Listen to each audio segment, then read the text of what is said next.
Today on The Right Slant, we're breaking down exactly how guns get confiscated in the state of Iowa, and, more importantly, what it actually takes to get your firearm returned legally. Because in Iowa, gun confiscation doesn't happen randomly. There are a handful of very specific reasons your firearm can be taken by law enforcement, and understanding those reasons is the first step to navigating the return process. In Iowa, a firearm can be confiscated typically under these conditions. If you're arrested and a gun is found on you or in your immediate control, police can seize it pending the outcome of the case. Iowa law requires individuals subject to certain protective orders to relinquish firearms temporarily. If someone is taken into custody for mental health reasons and poses a danger, law enforcement may remove firearms for safety. For example, carrying without a permit before the 2021 constitutional carry changes, possessing a firearm while intoxicated, or possessing a prohibited firearm. Even if you aren't arrested, a firearm can be held as evidence if it's connected to a crime. These are the primary and only fact-supported reasons under Iowa Code where confiscation lawfully occurs. Before we go deeper, do me a quick favor. Like, subscribe, and hit the notification bell so you never miss an episode here on The Right Slant.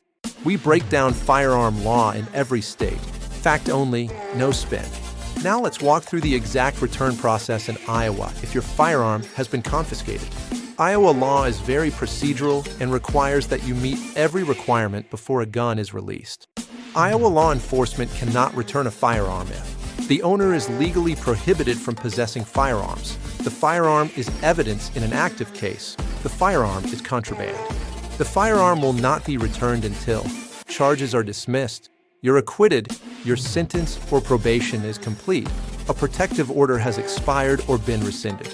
Iowa law requires resolution of the underlying issue first. Iowa agencies require verifiable proof, such as bill of sale, receipt, affidavit of ownership, manufacturer records, or serial number verification. If there's a dispute over ownership, the matter may go before a judge. Even though Iowa is a constitutional carry state, when retrieving a confiscated firearm, law enforcement is required to confirm you are not prohibited. They will check federal firearms prohibitions, Iowa prohibitions, such as recent domestic violence convictions, mental health adjudications. In Iowa, the firearm is almost always held by the local police department, county sheriff, state law enforcement. You must submit a written request for the return of property. Iowa Code gives you the right to challenge a denial. The petition goes to the district court and asks the judge to order the agency to release the firearm. Here are important Iowa-specific details based entirely on codified law. If firearms were confiscated due to a domestic abuse assault charge or a protective order, Iowa law requires that the issue be fully resolved before guns can be returned, no exceptions.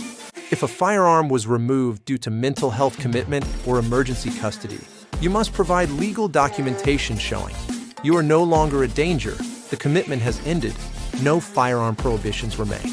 Iowa Code allows retention of property until a case, including appeals, is fully resolved. Some Iowa counties allow evidence storage fees, though this varies and must comply with local policy. The timeline in Iowa depends on the reason for confiscation. Evidence firearm, until the case ends. Criminal charges dismissed, usually within 30 days. Protective order case, must wait until order expires. Mental health confiscation, depends on court clearance. Expect anywhere from a few weeks to over a year, depending on your situation. So that's your full breakdown of exactly how to get your confiscated firearm returned in Iowa. No speculation, no politics, just facts. If you live in Iowa, understanding this process is essential because navigating the courts and law enforcement can be confusing if you don't know what steps to take. This has been another state-by-state breakdown from The Right Slant. Don't forget to like, subscribe, and hit that notification bell so you never miss a new episode. Stay informed, stay prepared, and I'll see you in the next video.